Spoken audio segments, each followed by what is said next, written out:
皆さんごきげんよう、上川薫です。今回取り上げる話題は、日本の外務省の間違いについて指摘しようと思います。具体的には何の話かといえば、中国の新疆ウイグルにおけるジェノサイド認定をするかしないかという話です。つい先日、アメリカではこの新疆ウイグルでのジェノサイド認定というものが行われました。しかし日本の外務省は、じゃあ日本はどうするのかといった話になった時に、外務省としてはジェノサイド認定はしないという記事が流れているのです。私はこれは大きな間違いだと思います。以前から新疆ウイグル自治区では様々な人権弾圧が行われているということ、それ自体は普通の一般的なニュースとしても何ととなく流れてきました。日本の報道においてはあまり大々的に取り上げられないところから一般的な話としてはまだまだ浸透はしていませんが、私にはジェノサイド認定をしない方がむしろおかしいと思うほどです。そして今回の動画ではそうした私がそう考える理由として非常にわかりやすい例というものを数字で示してくれている記事をご紹介しようと思います。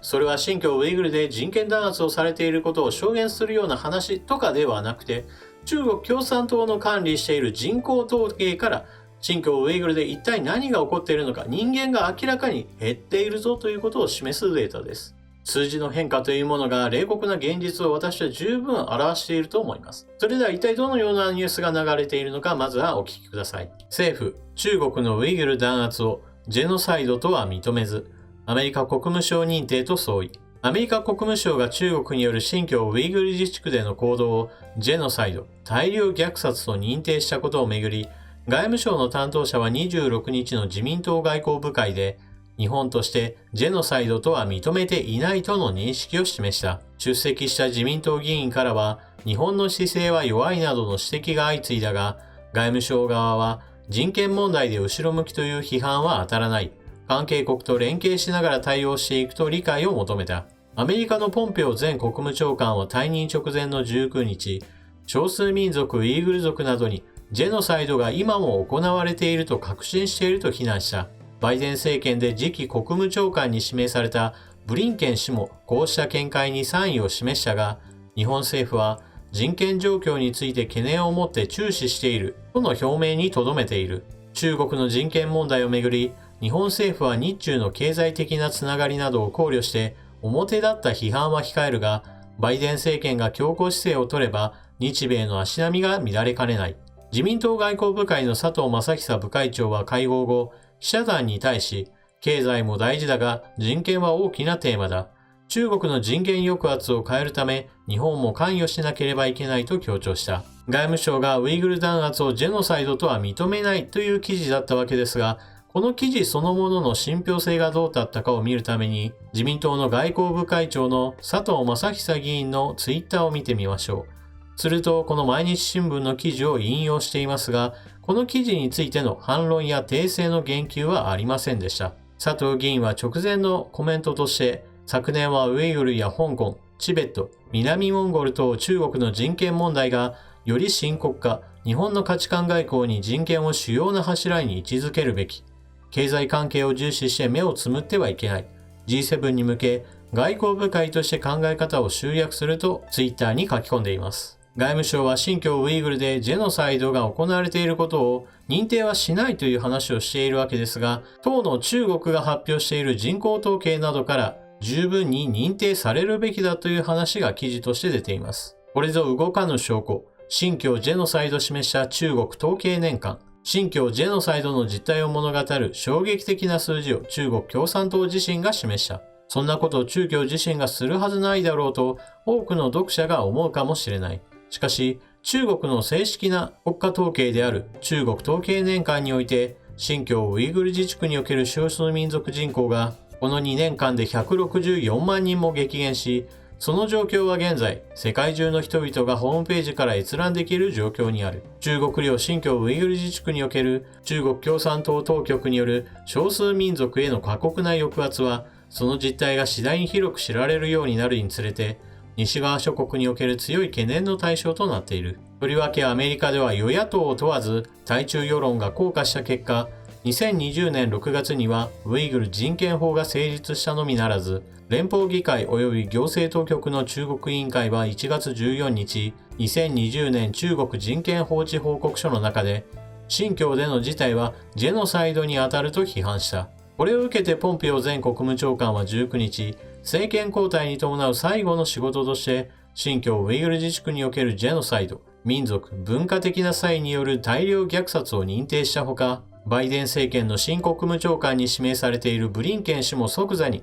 この認定に同意する旨を示した。これに対して中国外交部の華春瑩報道局長は同日の定例記者会見で次のように言い放った。中国が新疆で実施しているジェノサイドや反人類的な罪なるものは徹頭徹尾、ポンペオが代表する個別の反華反共勢力が意図的に砲撃を加えてきた人の耳目を驚かすような偽の命題、悪意ある荒唐無稽な騒ぎであり、過去も現在も未来も中国の大地には発生しない。新疆問題をめぐるポンペオの各種のたわごとは、2500万の新疆人民を含む中国人民に対する極大の侮辱であり、米国人民や国際社会の判断力に対する極大の侮辱であり、人類の道義と基本的な領地に対する反逆と挑戦である。華報道局長の発言はまるで、新疆ジェノサイドとは西側諸国が捏造したものであり、虚構であると断じるものであり、戦狼外交そのものである。このようにアメリカと中国の対立が激化する折も折、筆者は最近の中国少数民族に関する原稿を執筆するため、中国で最も権威ある統計である中国統計年間の数字をもとに、少数民族の人口動態を確認しようとしていたところ、衝撃的な数字を発見した。近年、中国の他の少数民族地域では、総じて少数民族人口が増しているにもかかわらず、新疆ウイグル自治区のみ、2017年から2019年にかけて、総人口が2444万6700人から2523万2200人へと78万5500人増加した一方、少数民族人口は1654万4800人から1489万9400人へと、なんと164万5000人も激減しているという異常な人口動態を見せている。これはおのずと、新疆ウイグル自治区における少数民族は極めて不自然な形で急減し、それを上回る形で外来の漢族が新疆に補充されたことを意味する。その結果、新疆における少数民族の比率もわずか2年間で 67.7% から 59.1% へと 8.6% も減少するという異常事態となっている。果たして華春瑩報道局長は、自国で最も権威がある統計が示している数字を単なるたわごと、荒唐無稽、侮辱と切って捨てることができるのだろうか。筆者はこの数字こそが新疆ジェノサイドの実態を物語っていると考える。なぜなら、もともと全ての中国公民には身分証が交付され、それに対応してあらゆる個人情報が公安当局によって管理されており、公民が様々な原因によって死に至った場合の記録も、今や IT によって瞬時に国家全体のデータとして反映されると考えられるからである。とりわけ新疆ウイグル自治区においては IT、AI 独裁の極みである一体化連合作戦プラットフォームが運用されており、強制収容所収容者の生死に関する情報もまた厳格に管理され、国家・自治区の公安情報データに反映されているはずである。そこに現れた数字を機械的に反映したのが中国統計年間の数字に他ならないだろう。つまり、高度なプラットフォームを構築したことで現れた真実を中共自身が甘く見て、いつかあり得る外界の批判を逃れるための隠蔽を怠ったという点で、これは中共のオウンゴールと表現し得る。自民党外交部会の佐藤議員の反応を見ている限り、この毎日新聞の内容に対して訂正は求めていませんでした。つまり、外務省がこのような発言をしたというのは事実とみなすべきでしょう。ということは、日本政府はこの方針からして新疆ウイグル問題に対してはジェノサイド認定をしないというのが正式な立場となるわけです。これは明らかに間違った方針だと言えるでしょう。新疆ウイグルではそれこそ職業訓練所という看板の施設において強制収容が行われています。つまり看板に偽りありというわけです。それら施設に収容された人々というのは中国共産党にとって都合のいいように思考を変えさせられてしまいます。言うことを聞かなければ虐待されるし、また虐待の末に命を奪われる人も大量に出ているはずです。またこれらの人々の中には強制労働に駆り立てられる人々もいて、そのためにこのウイグル自治区での製品に対しての制裁などもアメリカはかけています。そしてウイグル族全体の人口を抑え込もうとしている政策としては、先ほども述べたような強制収容所送りだけではなく、そもそも生まれてくる赤ちゃんの数を減らそうという政策も積極的に行っています。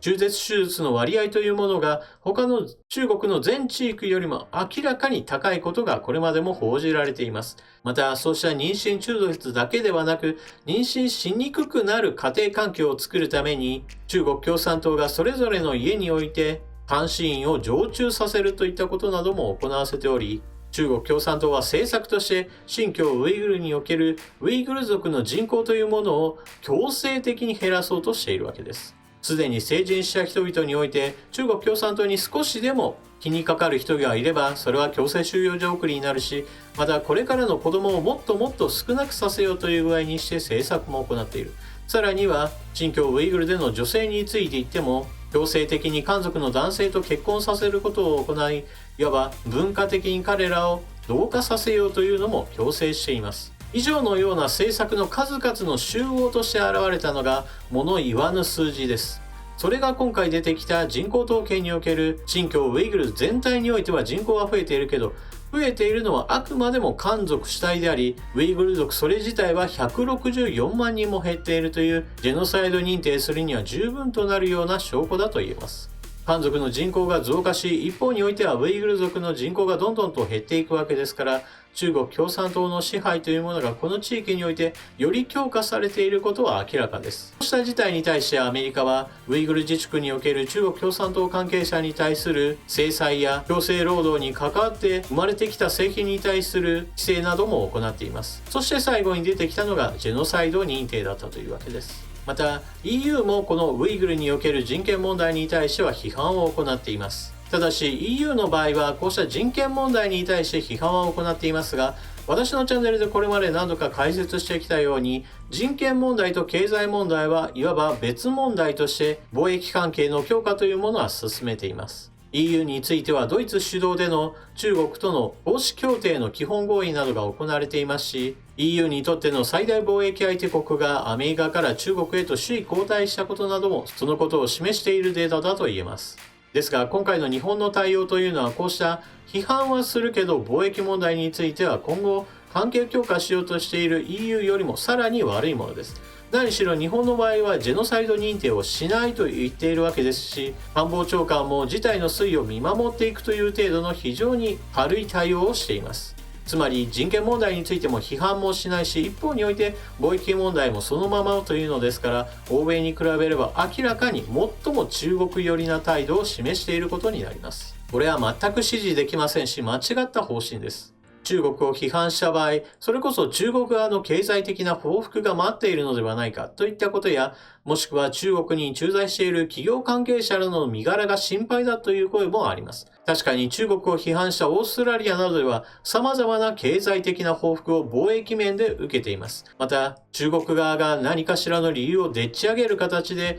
日本人を捕まえてしまうという確率ははるかに上昇するでしょう。しかし、そのような事態を踏まえた上で日本企業に対しては十分に警戒するよう何度となくメッセージを送り続けた上で中国におけるジェノサイドを大義に批判すべきです。その批判をした上での日中関係というものは築けば良いのです。多くの日本人はそうした中国に対する人権問題を批判して、そのことに対しての経済的な報復が来たとしても、やるべきことをやったのだからという形で政府の指示をしてくれるはずです。そして日本は世界の多くの国々と貿易協定を結んでいる国です。ですから中国側が何か貿易面での大きな報復をするのであれば、それこそ日本企業としては、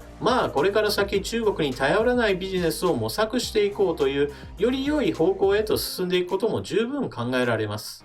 今のような中国経済を目当てとして中国共産党に対して忖度しているんだなと思えるような動きを政府がしていると、日本企業の側もなんだ中国との付き合いというものは別に気にせず続ければいいのかという明らかな勘違いを起こしてしまうものです。これらのことから今回の外務省の判断というものは明らかに日本の進むべき道そのものについて誤った方向へと導くものであり、そしてそのことを即座に指摘し、正すことができない自民党についても明らかな力不足と判断ミスだと言わざるを得ません。そうした意味で外務省にしても自民党にしても非難されるべきものです。皆さんはどう思われるでしょうか。ぜひともコメントを書き込んでいってください。それでは動画を最後までご視聴いただきありがとうございました。チャンネル登録していない方はぜひともチャンネル登録を、そして動画を見終わったら評価ボタンのクリックもよろしくお願いします。それでは次の動画でまたお目にかかりましょう。またね。